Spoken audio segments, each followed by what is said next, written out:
En el extraño mundo de nuestros hijos, somos responsables de llevarles por el camino correcto para influenciar su vida espiritual. ¿Cómo hacerlo? De eso hablaremos el día de hoy. El reto de hoy. Acompáñanos en esta conversación dinámica para entender mejor cómo vivir nuestras vidas a la manera de Dios. Y toma el desafío para llevarlo a la práctica en tu vida diaria, aceptando el reto de hoy. Hola, ¿qué tal? ¿Cómo están? Somos Julio e Iván Contreras y te mandamos un fuerte abrazo de fin de semana desde el reto de hoy. ¿Cómo estás, Julito? Muy bien, mira, increíble que estamos llegando al día viernes y ya está el fin de semana acá. De repente, enfrente de nosotros, estábamos conversando que todo lo que viene este fin de semana va a ser muy bueno, muy bueno. Esta noche, acá en Noche de Viernes, estamos concluyendo una serie de enseñanzas acerca de oración, que es Chief nos ha estado dando. Conectados. Muy bueno. Digital era un nombre. No, Dios está en línea. Dios está en línea. Sí, y hemos estado orando, eso no lo hemos dicho, pero hemos estado orando por un montón de peticiones que nos han llegado. Sí, bueno. Sí, muy bueno, muy cargante, muy bueno. Sí, muy bueno. Bueno, dos cosas, o sea, muy bueno que podemos orar, pero... Sí. Pero uno ve algunas de las peticiones y claro, uno no puede evitar cargarse. Entonces ha sido muy bueno, muy bueno. Como es la vida. Sí, mira, bueno. Y aquí estamos hablando del extraño mundo de nuestros hijos. Sí. Y en la medida que lo voy pensando y cada vez que digo el nombre de la serie aquí en el programa, pienso que realmente nos cuesta conectar. Por eso hemos visto que es importante que seamos padres presentes. Alguien decía por ahí, no se debería llamar el extraño mundo, se debería llamar el rarísimo mundo de nuestros hijos. Sí. Padres presentes, y lo hemos determinado en varias realidades. Presentes desde la perspectiva física, ¿verdad? Ni hemos hablado del fenómeno latinoamericano en el cual muchos padres salieron de sus países y dejaron a los hijos. Ya no sucede tanto, pero dejaron a sus hijos siendo criados por abuelas y todo lo demás, que fue muy difícil. Fue algunas decisiones que no fueron necesariamente las más felices, como decían la generación anterior. Pero ahora hay a veces... la falta de presencia real en la casa, aunque viven juntos. Correcto. O sea, duermen bajo el mismo techo, pero no se ven. Ahora, hablamos también de que tenemos que hacer puentes para cruzar la brecha generacional. La brecha cultural. La brecha cultural. Dos realidades diferentes, dos culturas diferentes, aunque estamos conviviendo dentro de la misma realidad. El otro día veníamos conversando con mis hijos. Nosotros tuvimos la bendición la semana anterior de tener acá a nuestros dos hijos mayores, a Estefanía y su esposo, y por supuesto Natalia y Marcos y Julio, ¿verdad? Saludos a Estefanía, que sí nos mira. Sí, nos mira. Y entonces estábamos hablando de quiénes eran... No creo que lo quiénes eran boomers y quiénes eran X y quiénes eran Z y quiénes eran millennials y toda esta clase de cosas, ¿verdad? Porque tenemos en todas las categorías. Y entonces, como aún entre ellos es diferente, o sea, la forma de verlo es diferente y la brecha cultural tiene que ser traspasada. Pero entre más lejos está, más complicado. No sé qué sería justo decir los extraños mundos de nuestros hijos. Sí, yo creo que sí. Yo también lo veo. Creo que sí. Mis hijos se llevan 9 años, pero ya hay entre ellos una diferencia, una brecha cultural diferente. Ahora, estos últimos 2 días hemos hablado de la importancia de cuidar de la realidad emocional. Sí, de la realidad emocional, entender, hemos hablado de ver las señales, tan importante esta parte, de ver las señales cuando algo no está caminando bien y la importancia de no tener negación. A veces como papás negamos y decimos, no, fíjate que eso así es, justificamos y uno debe estar muy presto para acercarse. Es que todos los adolescentes son raros. Todos los adolescentes son raros, todos los jóvenes, no solo son adolescentes en este caso. Mira, 2 o 3 pensamientos que quisiera recordar. Y sabes que todos los adolescentes piensan, es que todos los papás son raros. Sí, y quizás es cierto. Mira, otra realidad que creo que es bueno decir, hablando de nuestra iglesia, reconocemos 3 generaciones muy claras para nosotros.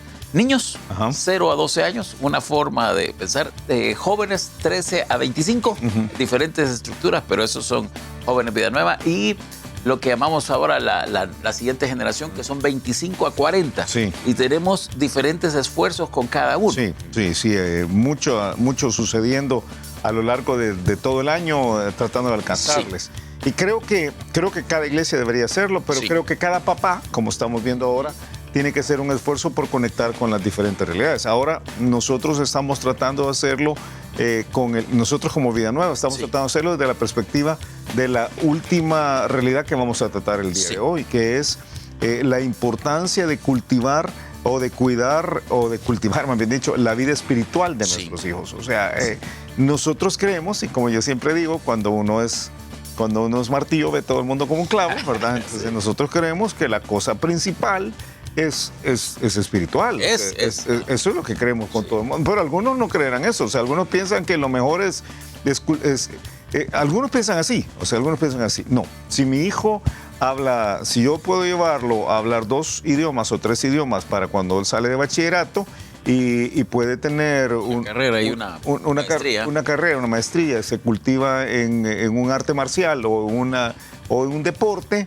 y tiene, yo no sé, ¿verdad? Tiene esto y tiene lo demás. Y ahí va a la iglesia, o sea, no es malo, entonces yo he logrado lo que quiero. Nosotros pensamos que es al revés. Nosotros pensamos que la cosa principal es su relación con Dios. De plano. Que si él tiene una buena relación con Dios o ella tiene una buena relación con Dios, aunque no tuviera algunos de los otros elementos, la vida puede ser buena. Buscad primeramente el reino de Dios y su justicia y todo lo demás os vendrá por añadidura. Exactamente, eso es lo que creemos. Entonces, pero no todo el mundo cree eso. O sea, pero estamos para proclamar la verdad. Eso, pero no todo el mundo, lo que estoy diciendo es que nosotros estamos persuadidos de esto. La gran pregunta es, ¿cómo lo pueden hacer los papás? Sí. ¿Cómo puede un papá, ya que los hijos no son cajitas, porque entonces cuando son cajitas te los llevas a la iglesia los domingos en la mañana, ¿verdad? Y ahí van. Y ahí Rebe también los dos, ahí te los llevabas a la escuela dominical y los hijos iban e iban. O sea, ahí estaba, terminaba. Pero hay un momentito en que ya tienen voluntad propia. Entonces, ¿cómo se hace eso? Y yo tengo 6 áreas que yo quisiera compartir aquí, 6 vías de influencia para influenciar la vida espiritual de tu hijo. Ok, dispara, te las voy a dar de un solo y al final las discutimos cada uno. Número 1 es conversaciones. Sí. Tiempo e interés con los hijos. Número 2 es tu ejemplo. Sí. O sea, conversaciones sin ejemplo no tienen ningún sentido. Número 3 es la iglesia, la importancia de una iglesia. Número 4 es el lugar donde estudia. El lugar donde estudia porque de alguna forma hay implicaciones espirituales, aunque sea un colegio laico. Número 5 son los amigos que le permites tener o cultivas, porque ya hay un momento en el cual no puedes hacer mucho. No puedes hacer mucho, pero cultivas. Y número 6 es todo lo demás que le permites que le influencia. Ahora voy a decir lectura. Aquel día que dijiste fue muy bueno. Música, lo que ven en series, maestros, y no me recuerdo cuál otro. Que eso creo yo que debe ser puede ser una base grande para el número 1 otra vez, conversaciones. Creo que eso de alguna forma crea un ciclo, ¿verdad? Yo veo que él está viendo una película de lesbianismo y entonces ya tiene 19, 20 años y yo creo que es la oportunidad para hablar de eso. De hecho, quizás mucho más temprano. Sí, pero estoy poniendo un ejemplo, ¿verdad? O estoy escuchando que está usando, o estoy escuchando porque no puedo ver, que está oyendo música que es explícita, de vocales explícitas, de letra explícita, entonces es el momento para conversar sobre esta clase de cosas. Entonces, las 6 áreas... O los positivos, porque también a veces no hacemos mucho énfasis en los positivos. Mira qué bueno eso. Eso es bueno que está pasando en esa película. Mira qué bueno esto que hizo tu amigo. Mira qué bueno esto que están haciendo los jóvenes de la iglesia. Buenísimo. Y decir, hey, te animo que te incorpore a eso. Ahora, es más que la parte moral. Sí. O sea, es más que la parte moral. O sea, por eso... Es la parte espiritual. Es la parte espiritual. Entonces, tiene que ver con la conexión individual del hijo con Dios y de ahí fluyen los valores morales que le van a permitir vivir la realidad de la vida. Entonces, comencemos por la parte de conversaciones. Conversaciones, Deuteronomio capítulo 6, yo te lo di el otro día, tiempo e interés, y las conversaciones tenían como plataforma la Biblia. O sea, la Biblia. La Biblia, ¿quién es Dios? La Biblia está puesta para revelar primariamente quién es Dios, no cómo vivir, sino quién es Dios. Vivimos como vivimos porque entendemos quién es Dios. Sí. O sea, no es al revés. O sea, debemos vivir como vivimos, porque lo demás es religión. Lo demás se convierte en religión. Que yo siempre recuerdo a mi primer maestro del seminario, en el Seminario Bautista Miramonte, hace un montón de años, hermano Mauricio Balmore Hernández. Sí. Saludos a Mauricio, que nos hace. Mauricio, sí, verdad, ahora es el presidente de la Universidad Evangélica, o sea, es el mero mero ahí, ¿verdad? Pero entonces yo recuerdo la primera declaración de Mauricio, el hermano Mauricio, con la en esa época. Él dijo una frase, él dijo, de acuerdo a lo que tú crees, de acuerdo a lo que alguien piensa que es Dios, así vive su vida. Sí, de acuerdo. Sí. Pero entonces así es siempre. O sea, por eso es que la Biblia revela a Dios como quien es Él. Si nosotros entendemos a Dios como el Dios de la Biblia, vamos a tener la vida como la vida de la Biblia. Pero yo decía el otro porque tú mencionaste que... Es que dijiste, depende. No, lo que pasa es que a veces tú estás diciendo, mi pensamiento de Dios debe rebalsar en mis acciones. Sí. Pero a veces las acciones vienen dadas por la religión, aunque no viene del rebalse de la relación con Dios. Lo que pasa es que ahí tenemos a un Dios disminuido. ¿Sí? O sea, tenemos, otra vez más, es como pensamos de Dios. Dios ha sido disminuido por la religión. Por eso es tan importante que ahí no sea tanto que hablemos de lo que dice la iglesia, sino de lo que dice la Biblia. Y los papás tenemos entonces la obligación, ahora voy a usar eso, el deber de conocer lo que la Biblia dice y poder sentarnos a hablar de lo que la Biblia dice. Entonces, conversaciones. Conversaciones, sí. Antes le llamaban altar familiar. Sí. No, pero el altar familiar es más como un devocional. Pero yo no creo que eso tiene tanto peso como una conversación continua sobre algunas cosas espirituales, ¿verdad? Y ahí ahora te digo, creo que hay una parte que es familiar y otra parte que es individual. Sí. Número 2, ejemplo. Ejemplo, Tito capítulo 2, después de que ha dicho a los jóvenes, exhorta a los jóvenes a que sean prudentes, inmediatamente dice, presentándote tú como ejemplo en todo, de buenas obras, etcétera, etcétera. O sea que hay una parte que el que está conduciendo, si tiene todo el discurso, pero su praxis es un desastre, entonces... El ejemplo valida las conversaciones. Así, Papá, fíjese que usted dice que uno tiene que ser amable para con todos, que la Biblia dice eso, y usted a mi mamá le grita. Ajá, sí. A mi mamá le grita, entonces ahí no me cuadra, papá, discúlpeme que se lo diga, pero y el me papá va para el cuarto. ¡Cállate! Sí, o sea que hay una parte del ejemplo. Sí. O sea, queremos cultivar la vida espiritual de nuestros hijos, las conversaciones correctas, el ejemplo correcto. Y ahí creo que es importante no tratar de fingir perfección, sino que porque nuestros hijos nos conocen, los de la casa nos conocen, nos pueden bien, como dice la gente. Entonces ahí es decir, sí, yo estoy en la lucha también. Sí. Y fíjate que he tenido estas luchas. Y fíjate que he ganado de esta forma. Sí. Ese ejemplo. Las he perdido. Sí. Ese ejemplo. Sí, pero es seguir luchando. Número 3, iglesia. Iglesia. La iglesia, y voy a decir la iglesia apropiada, no quiero usar la palabra correcta, porque no hay iglesias perfectas y yo creo que todas las iglesias tenemos algunas áreas en las cuales de plano necesitamos crecer, pero la iglesia apropiada para nuestra familia, para nuestros hijos, es una iglesia que tenga carga por alcanzar a la generación más joven y tenga los medios para hacerlo. Yo le doy gracias a Dios por las iglesias que lo hacen. Aquí en San Salvador hay varias iglesias que están en el esfuerzo de hacerlo y algunas que no, lamentablemente. Aquí te enciendo con una expresión espiritual, no religioso. Sí. Y el problema que hay ahora con esto, con ese concepto. Sí. Entonces...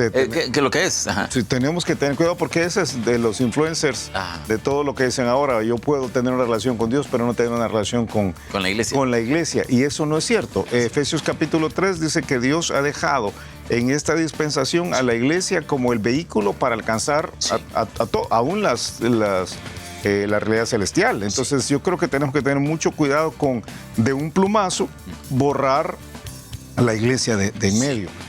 Aún si nosotros hemos tenido una mala experiencia con una iglesia, tenemos que tener cuidado de generalizar. No todas las iglesias son tan malas como la iglesia donde tú tuviste una mala experiencia en alguna ocasión. Y ninguna iglesia es perfecta. O sea, entendiendo solo esas cosas, hay que conectar a nuestros hijos con la iglesia correcta. Decía, yo cité a Carlos de León el otro día, te lo voy a volver a citar porque a él se lo escuché. Él dijo, y estaba hablando de niños más pequeños, dijo, nunca hay que hablar mal de la iglesia en la mesa delante de los niños. Sí, ese es un error. Mira, yo pensé qué buen consejo, Porque algunos llegan y se comen a todos los de la iglesia. Algunos llegan el domingo a la casa y se comen al predicador, que fue muy largo, a aquella chica vestido muy corto, aquel muchacho peludo con arito y el otro, viste, que se tatuó y a fulano y fulana estaban peleados. Y queremos que nuestros hijos, mira, pero la iglesia es del Señor. Sí, entonces, sí. Ahí nos equivocamos. Nos equivocamos. Entonces, creo que ahí mucho cuidado. Número 4, estudio. El lugar donde nosotros escogemos que nuestros hijos estudien tiene una teología. Sí. Aunque sea secular, sí, tiene una teología. Entonces, tenemos que estar conscientes de eso. Ahora estás diciendo una advertencia más que decir, métanlo a un colegio católico o a una universidad. Sí. Digo, un colegio cristiano o universidad cristiana. O católico, lo que sea. Sí. O sea, que creo que uno tiene que entender que no hay nada que esté desprovisto de una teología. Sí. Y que lo que el hijo va a llegar a recibir en la Universidad Nacional de El Salvador o en la UCA, estoy hablando de universidades de El Salvador, o en la ESEN o en la otra, tiene aspectos teológicos que aunque no haya una materia que se llame teología, está siendo indoctrinado nuestro hijo. Sí. Entonces, entender que si vamos a cuidar de la vida espiritual, vamos a tener mucho cuidado. Ahora estás diciendo hay que advertir de algunos que tienen pensamientos muy opuestos a Dios. Yo escuché a alguien a quien respeto muchísimo. Es que hay gente que no respeta. Pero a él le respeto muchísimo, que cuando su hija recibió una oferta para estudiar en Harvard, fíjate, una oferta para recibir una beca en Harvard, él dijo, no, yo no quiero que vaya ahí, porque van a echar a perder su vida espiritual. Y entonces yo pensé que qué radical esto, ¿verdad? Pero yo entiendo lo que está diciendo. O sea, se puede perder tu hijo por estudiar en un lugar incorrecto. No estoy diciendo que todos los que estudian en Harvard... Pero ese alcance creo que nos hace falta. Y porque no tenemos mucho tiempo, pero no quisiera a este punto. Y uno entender quién tiene como hijo. Sí. Si uno tiene un hijo que es muy influenciable, es posible que jueguen más con su pensamiento. Yo vi una foto tremenda de una chica de estas bonitas, rubiecitas, en Estados Unidos, saliendo de bachiller. Y entonces decía, era un papá. Y después está una chica, pelo de colores, frustrada, con arito en la nariz. Y no estoy diciendo que nada de esto sea malo, pero evidentemente le estaba diciendo, miren lo que la universidad hizo con mi hija en 2 años. Entonces y después decía, veamos, una chica rebelde, apartada de Dios, porque algunos han sido indoctrinados. Sí, de acuerdo. Indoctrinación. Entonces, indoctrinación viene por el estudio, viene por amigos y viene por las influencias que recibe de lectura y la exposición a los otros medios, que son las últimas 3 áreas que yo tengo aquí, que creo que deben ser cuidadas. ¿Otra vez los 3? Es estudio, amigos, y yo he puesto lectura, pero es todo lo que te entra por youtubers, influencer, etcétera, etcétera. Entonces, aquí tienes 6 áreas, 6 vías de influenciar la vida espiritual de tu hijo que tienes que cuidar. Las conversaciones que tienes, el ejemplo que das, la iglesia que has escogido y que promueves o no promueves, el estudio, el lugar de estudio donde va a desarrollar su vida completamente, los amigos que le promueves. Y yo celebro... Lo que le prohíbes. Yo celebro a aquellos papás que dicen, hey, mi casa que sea el centro de todos los amigos, que vengan, traigan, yo quiero conocerlos, ¿verdad? Y aquí les voy a comprar boquitas, pero nada más que las boquitas, ¿verdad? Y Coca-Cola o algo, ¿verdad? Aunque no sean patrocinadores de Reto Hoy. Y porque los quiero tener cerca, porque quiero ver que tenga la mejor influencia posible y, por supuesto, de alguna forma supervisar qué es lo que está entrando en su cabecita. Tiempo. Escuchamos el reto de hoy. El reto es entender que hay la posibilidad de influenciar la vida espiritual de tu hijo si encuentras las vías correctas. Y tenemos la responsabilidad en el proceso de entender el mundo complejo en el cual nuestros hijos viven. Tenemos la responsabilidad de ir más allá de solamente comprenderlo. Lo que queremos es realmente influenciarlos para que ellos se acerquen a Dios. Ese es el objetivo final. Para esto, el tiempo y el interés que demostramos en las conversaciones, el ejemplo que les damos, la iglesia que nosotros facultamos y promovemos. No prohibimos, sino que facultamos o promovemos pensando en la iglesia apropiada, el lugar donde hemos escogido que vamos a aportar dinero para que estudie ahí, los amigos que le promovemos la lectura y el resto de medios que le influencian a la cabeza a nuestros hijos y a nuestras hijas, es importantísimo. Tremendo, tremendo. Y a ti que nos ves, a ti que nos escuchas, te animamos a que esta figura maravillosa que creó Dios, que se llama familia, y ojalá que tú tengas una familia como Dios la diseñó. Algunos no la tienen así, pero deben hacer uno su máximo esfuerzo por ser el principal influenciador de nuestros hijos. Así que si has pensado siempre que el mundo de tus hijos es extraño, te animamos a que te metas a la aventura de meterte a ese extraño mundo y hacer todo lo posible para ayudar a tus hijos a conectar con Dios. Y hablando de todo esto, queremos animarte que vayas a tu iglesia este fin de semana, que le metas con todo ahí donde Dios te ha puesto. Y si no tienes iglesia, puedes acompañarnos en cualquiera de los 10 cultos en los 5 campus que tenemos aquí en San Salvador. Obras en el norte, que a veces no las mencionamos, obras en Centroamérica, México y Colombia. Así que va a ser un gusto recibirte. Mira, una cosa. ¿Y campus digital? Ora por tus hijos. Sí, Eric siempre me dice, tú no mencionas el campus digital. Ora por tus hijos, ora por tus hijos. Los viernes estamos hablando de oración. Ora por tus hijos. Que quizás es algo que ameritaría toda una semana. Sí. Pero dejémoslo para el futuro. Que pases un excelente fin de semana y nos vemos el lunes a la misma hora. Gracias por habernos acompañado y ahora te animamos a que aceptes el reto de hoy en tu vida. Nos encontraremos de nuevo en el reto de hoy.